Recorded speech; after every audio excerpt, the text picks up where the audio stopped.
السلام عليكم ورحمة الله، أهلا وسهلا فيكم على قناة وي سمارت. اليوم عندنا مراجعة لزيمي سمارت كنترول بانل. شاشة تعمل باللمس 4 إنش، مقاساتها رح تظهر عندنا على الشاشة الآن. تشغيل الشاشة فقط يحتاج خط حامي وبارد، ولا يوجد في هاي الشاشة أي ريلي أو سويتش. يوجد فقط في هاي الشاشة هب زيجبي بلت إن.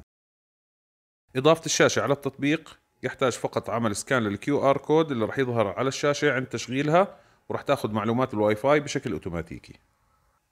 استهلاك الشاشة للكهرباء في وضع التشغيل قليل جدا، 1.4 واط. في وضع سكرين سيفر نفس الاستهلاك، ولما تدخل الشاشة إلى وضع السليب تماما راح يكون استهلاكها أقل من 1 واط، وهذا أمر ممتاز جدا. اندكشن رادار لتشغيل الشاشة بمجرد الاقتراب منها. يمكن تعديل درجة سطوع الشاشة من خلال الإعدادات، أو يمكن تشغيل الوضع الأوتوماتيكي.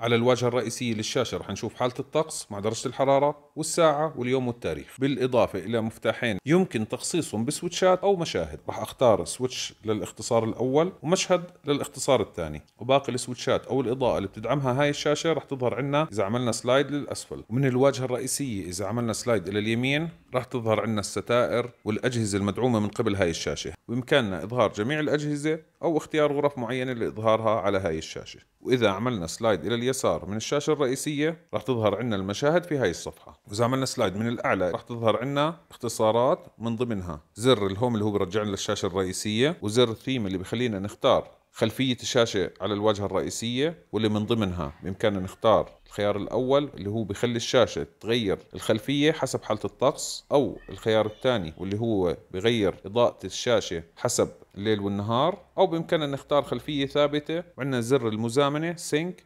بالإضافة إلى زر الهوم سكرين مانجمنت اللي بيسمح لنا إنه نعدل الاختصارات اللي اخترناها على الشاشة الرئيسية، بالإضافة إلى زر السيرش ديفايس واللي من خلاله بإمكاننا نضيف أجهزة الزقبي على هاي الشاشة.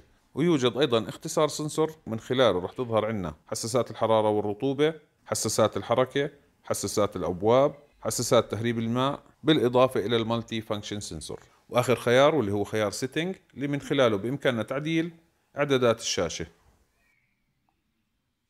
بالنسبة لاختصارات المفاتيح اللي أضفناها على الواجهة الرئيسية، جربت الإضاءة تعمل بشكل ممتاز كأنها متصلة بالشاشة، وآلية العمل واللمس رائعة جدا. في حال حبينا نغير درجة اللون أو السطوع رح نعمل سلايد إلى اليمين ورح ندخل على نفس الإضاءة، ومن هناك بإمكاننا تعديل درجة السطوع أو الألوان بطريقة سلسة وعملية. الاختصار الثاني استخدمته للسين واخترنا المكيف فيه، ورح نجربه الآن أمامكم مباشرة. تجاوب سريع وممتاز، وكأن المكيف متصل بالشاشة بشكل مباشر. القطعة اللي تحكمت بالمكيف هي قطعة من زيم سمارت تدعم الاي ار والار اف، شبيهة بالقطعة اللي راجعناها على القناة من برودلينك. وطريقة عمل المشهد كانت من خلال تطبيق تويا عن طريق الدخول على السينز واختيار تاب تو رن في خيار الاف، وفي خيار الذن تم اختيار المكيف وحالة تشغيل معينة للمكيف. على سبيل المثال راح اختار حرارة 22، وضع التبريد، وراح احدد سرعة معينة للمكيف، وانه المكيف يكون في وضع الاون، وراح اعمل نيكست. في هاي الحالة صار عندي هذا المشهد، مجرد ما اضغط عليه المكيف يتم تشغيله على الاوضاع اللي انا اخترتها. الان راح نرجع على الشاشة ونضغط على زر السينك اللي حكينا عنه في بداية الفيديو، ومباشرة راح يظهر عندنا خيار السينز اللي عملناه قبل قليل. جربت الشاشة مع الستائر الذكية من زيم سمارت وكانت آلية العمل ممتازة، والآن راح أجربها مع سكة الستارة اللي رجعناها على القناة.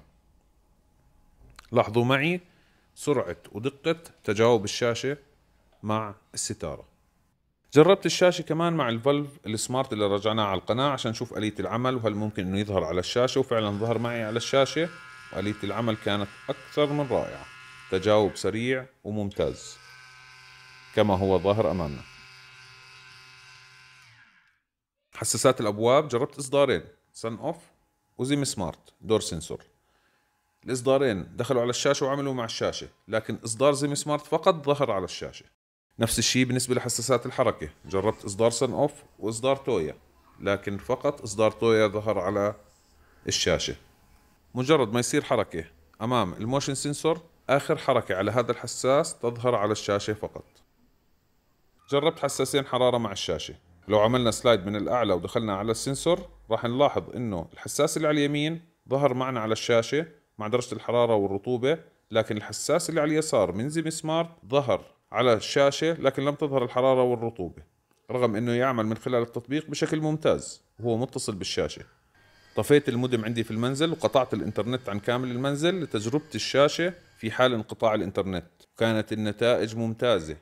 الأجهزة عملت بطريقة سريعة ورائعة. لاحظوا معي سرعة تجاوب الأجهزة، وكأن الأجهزة متصلة بالشاشة بشكل مباشر رغم عدم وجود أي اتصال بالإنترنت. الشاشة متوفرة بالديزاين الأوروبي فقط، متوفر منها عدة إصدارات، في إصدار تويا فيرجن وفي أندرويد فيرجن. روابط الشراء راح تكون موجودة في الأسفل، وانتم بدكم تاخذوا التويا فيرجن للي حاب إنه يتعامل مع نظام أو تطبيق تويا. هاي الشاشة بتدعم جميع أجهزة الزيجبي اللي رجعناها على القناة واللي موجودة عند تويا، لكن مش كل الأجهزة راح تظهر على الشاشة. يمكن تحكم في الأجهزة من خلال التطبيق، لكن لا تظهر جميع الأجهزة على الشاشة نفسها. وللأسف لا يوجد معلومة واضحة ما هي الأجهزة المدعوم ظهورها على الشاشة. إن شاء الله يكون عجبكم الفيديو. لايك وسبسكرايب. السلام عليكم.